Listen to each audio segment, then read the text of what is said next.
रहमानिर्रहीम। अस्सलामुअलैकुम दोस्तों, ख़ास तारीफ़ है उस खालिक अज़्ल के लिए, सुकून झील को देता है जो कंवल के लिए।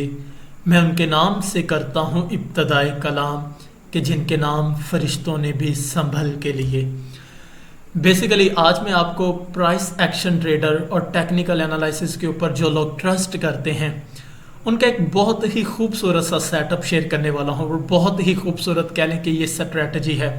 लोग जितने भी प्राइस एक्शन यूज़र हैं या ट्रेडर की मैं बात करूँ तो 60% उनका जो प्रॉफिट होता है वो ट्रेंड लाइन और सपोर्ट एंड रेजिस्टेंस के ऊपर डिपेंड करता है। मैं आपके साथ शेयर करूँगा कि एक चैनल जब ब्रेक होता है तो आप उस वक्त कैसे ट्रेड करोगे मार्केट में। और याद रहे कि ट्रेंड का वो ट्रेंड बुलिश भी हो सकता है, वो ट्रेंड बैरिश भी हो सकता है। बहुत इंटरकनेक्टेड रिलेशन है ट्रेंड लाइन का और एक ट्रेंड का। बेसिकली एक को किए बगैर आप दूसरे को आइडेंटिफाई नहीं कर पाओगे। मेरे कहने का मतलब है, अगर आप किसी ट्रेंड को देखना चाहते हो तो जितना एक अहम किरदार अदा ट्रेंड लाइन करेगी उतना कोई और नहीं करेगा। ठीक है, तो ट्रेंड लाइन सपोर्ट करेगी आपको बेसिकली ट्रेंड को भी आइडेंटिफाई करने में। ठीक, एक बात ये। दूसरी बात कि जब आप एक ट्रेंड को आइडेंटिफाई कर पाओ तो उसके दौरान उसके बाद जब ट्रेंड चेंज होगा तो आपको कैसे कंफर्मेशन मिलेगी, बहुत स्ट्रॉन्ग कंफर्मेशन के साथ बताऊंगा। ठीक है, तो आप इजीली ट्रेड मार्केट में कर पाओगे। चलें बेसिकली लेट्स टेक, मैं इसको रिमूव करता हूं और साथ आपके साथ चीज़ें जो है वो मैं शेयर करता हूं। एक दफ़ा मैं आपको खुद बना के भी दिखा देता हूं। ठीक है, मैंने स्टूडेंट को लेक्चर दिया तो मैंने सोचा शायद ये चीज़ जो है वो आपके लिए भी हेल्पफुल रहेगी मार्केट में।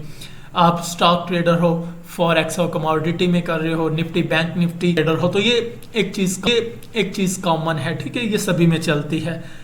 तो चलो स्टार्ट करते हैं। चैनल किस तरह ब्रेकआउट होता है और हम एक ट्रेंड को किस तरह आइडेंटिफाई करते हैं। अभी इस सिचुएशंस में आप देख सकते हैं कि मैं कैसे आइडेंटिफाई करूं कि ये बुलिश ट्रेंड है या बैरिश ट्रेंड है। मार्केट का बिहेवियर किस तरह का, मार्केट को मैं किस तरह जानूंगा कि ये अब बुलिश है या बैरिश है। हत्ता कि मुझे दोनों पैटर्न नज़र आ रहे हैं। मार्केट कभी अपन ऊपर की तरफ जा रही, कभी नीचे की तरफ। बायर्स ऑप्टिमिस्टिक हैं, सेलर्स अग्रेसिव हैं। कभी टाइम कह लो कि बायर्स अग्रेसिव बन रहे हैं, कभी सेलर्स ऑप्टिमिस्टिक हो रहे हैं। तो दोनों का जो पार्टिकुलर सेशन है अपने अपने मखसूस कह लो कि सेटअप में मूव कर रहे हैं। लेकिन हम किस तरह आइडेंटिफाई कर सकते हैं, खैर चलें छोड़े, मैं आपको बताता हूँ। फॉर एग्जाम्पल मार्केट काफ़ी नीचे की तरफ गिरती है। गिरने के बाद हमें एक पार्टिकुलर मखसूस पॉइंट नज़र आ रहा है। एक बॉटम की चलें बात कर लेते हैं। ठीक है, अब इस बॉटम को मैं ले रहा हूँ। ओके, ठीक है। इसके बाद मार्केट ऊपर की तरफ मूव करती है। इसका मतलब है कि इस पॉइंट के ऊपर अगर आप प्रीवियस देखेंगे ना तो इधर कोई ना कोई सपोर्ट एरिया होगा, लिक्विडिटी जोन होगा। तो ठीक है, बायर्स यहाँ से मार्केट को कैच करते हैं। ठीक है, खरीदना शुरू करते हैं और मार्केट को ऊपर की तरफ लेके चलते हैं। इस पॉइंट के ऊपर मार्केट आती है जहाँ से वो प्रीवियस सपोर्ट ले चुकी है। इससे पीछे आप चार्ट को थोड़ा सा, अगर फॉर एग्जाम्पल मैं थोड़ा सा स्क्वीज कर दूँ, अगर आप इससे पीछे देखेंगे तो आप देख सकते हैं कि इस पर्टिकुलर पॉइंट के ऊपर मार्केट ने सपोर्ट ली। थोड़ा सा और मैं इसको करूं तो आप देखेंगे कि इस पॉइंट के ऊपर मार्केट ऑलरेडी सपोर्ट ले चुकी है। तो खैर मेरा इतना लेंथी कह लें कि सेटअप नहीं आपके साथ शेयरने को, मैं डायरेक्ट आपको बात बताता हूँ।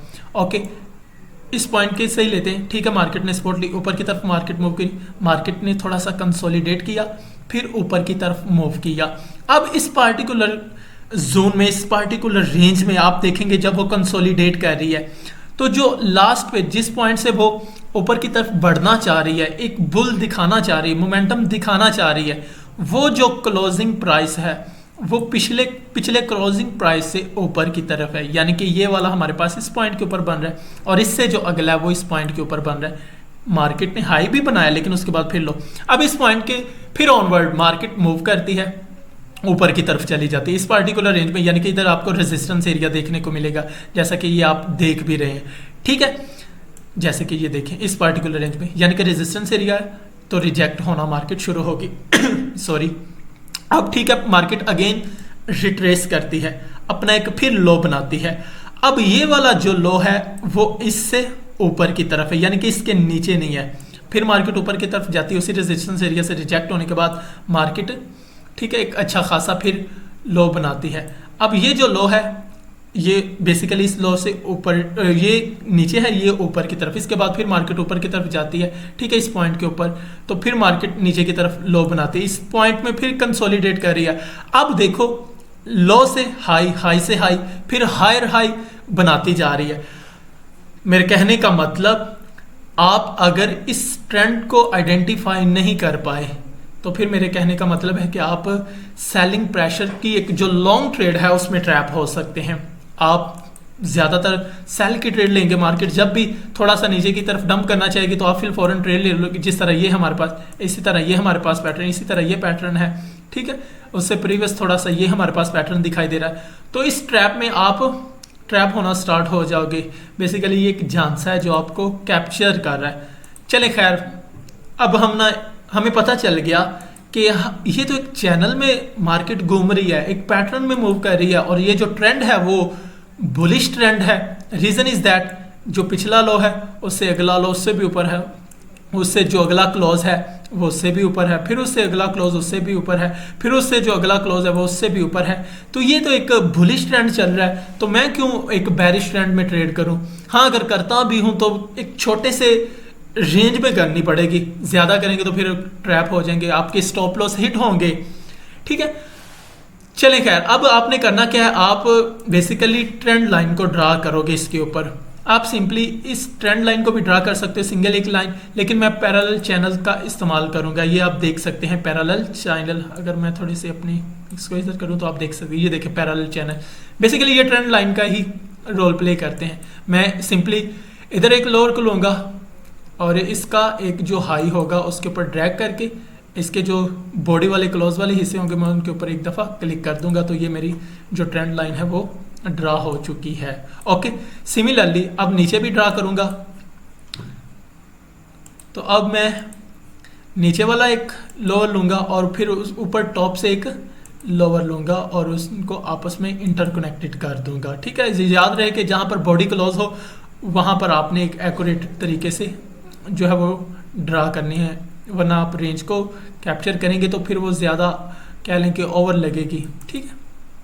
खैर चलें, ठीक है, ये देखें अब मैंने ट्रेंड लाइन ड्रा कर दी। एक और चीज़ बताता चलूँ कि जब भी आप ट्रेंड लाइन को ड्रा करें तो उसकी एक्यूरेसी के लिए जो आमतौर पर जाविया होता है वो 40 से 45 डिग्री का होता है। याद रहे कि ऐसे जिस तरह हम मुंह उठा के जहाँ पर दिल किया वहाँ पर ट्रेंड लाइन को ड्रा कर दें, ऐसा नहीं करेंगे, ठीक है। ज़्यादा एक्यूरेसी 38 35 की रेंज में भी होती है, लेकिन मुझे ज़्यादा जो एक्यूरेट मिलती हैं वो 40 और 45 की रेंज के बिटवीन होती हैं। ये ट्रेंड लाइन की एक्यूरेसी, या हम सीधा इस तरह या इस तरह हॉरिजॉन्टल या वर्टिकल या 180 के ऊपर नहीं लगा सकते, ठीक है। इसका बेस्ट एंगल जो है वो 40-45 डिग्री है। चलें, ट्रेंड लाइन भी हमने ड्रा कर ली। अब देख लो, अगेन मैं आपको बता दूं, ये देखें मार्केट गिरी, ट्रेंड लाइन को रिस्पेक्ट किया, ऊपर की तरफ गई, ट्रेंड लाइन को भी रिस्पेक्ट करते हुए नीचे की तरफ जैसे इसको रिजेक्शन मिलती फिर नीचे की तरफ आती है। अब इस देखें इस जोन में काफ़ी देर तक वो रिटेस्ट करती है, जिसको हम कंसोलिडेशन फेज कहते हैं, फिर ऊपर की तरफ जा रही है, रिटेस्ट किया, फिर नीचे कंसोलिडेट करना शुरू कर दिया, फिर टेस्ट किया, नहीं, जो सेलर्स उन्होंने नहीं कह लें कि ऊपर की तरफ जाने दिया, मार्केट फिर नीचे की तरफ आती है। अब फिर देखो इस पार्टिकुलर रेंज में मूव कर रही है, कंसोलिडेट कर रही है, फिर ऊपर की तरफ जाती है, फिर एक और मर्तबा रिजेक्ट होती है। तो ये देखें एक चैनल में चल रही है। अब लास्ट पे जो डिग्री है, जो मैं आपको स्ट्रैटेजी बताने लगा हूं कि आप ट्रेड कैसे करेंगे, याद रखना कि जिस तरफ ये ब्रेकआउट देगी, ठीक है, और ब्रेकआउट देने के बाद क्लोज करेगी ऊपर की तरफ, दोनों सिचुएशन में ऊपर की तरफ भी हो सकता है नीचे की तरफ, जिस तरफ ये ब्रेक करने के बाद क्लोज करेगी, याद रखना कि वो एक स्ट्रॉन्ग मोमेंटम की तरफ इंडिकेट कर रही है। इसका एक बेहतर तरीकाकार है कि आप साथ में एक इंडिकेटर को इम्प्लीमेंट कर लो, वॉल्यूम इंडिकेटर को। वो आपको बताएगा कि आया कि कहाँ पर वाकई ही वॉल्यूम आ रहा है और कहाँ से आपको ये फेक चीज़ें बता रहा है कि वॉल्यूम नहीं है। जिस तरह अगर हम देखें ना, तो ठीक है मार्केट अपवर्ड जा रही है, डाउनवर्ड जा रही है कंसोलिडेशन फेज के दौरान, लेकिन हमें इतना इस फेज में मोमेंटम नहीं दिखाई देगा, वॉल्यूम नहीं दिखाई देगा, आप देख सकते हैं। लेकिन जहां थोड़ा सा बुल करना चाहती है या बेयर होना चाहती है तो वहां पर हमें मोमेंटम दिखाई देता है, वॉल्यूम दिखाई देता है। इस रेंज में देखें आपको वॉल्यूम नहीं दिखाई दे रहा, लेकिन इसके बाद एक स्ट्रॉन्ग आपको मोमेंटम मार्केट से निकलता हुआ दिखाई दे रहा है।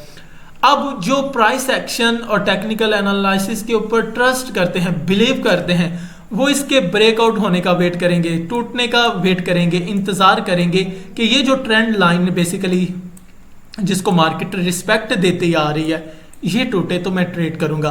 जरूरी नहीं कि ये नीचे की तरफ टूटे, ये ऊपर की तरफ भी ब्रेकआउट हमें देखने को मिल सकता था। अगर ऊपर की तरफ भी ब्रेकआउट मिलता तो यकीन मानो कि ऊपर की तरफ भी सेम एक्यूरेसी होनी थी जैसे कि ये है, क्योंकि आप देखें कि एक रेंज में मार्केट मूव करती जा रही है। ऊपर की तरफ ब्रेकआउट होता तो मार्केट ऊपर की तरफ ही निकलनी थी। दूसरी बात ये कि अब देखो कि हमारे पास एक बुलिश ट्रेंड था, अब उसका भी खात्मा हो गया।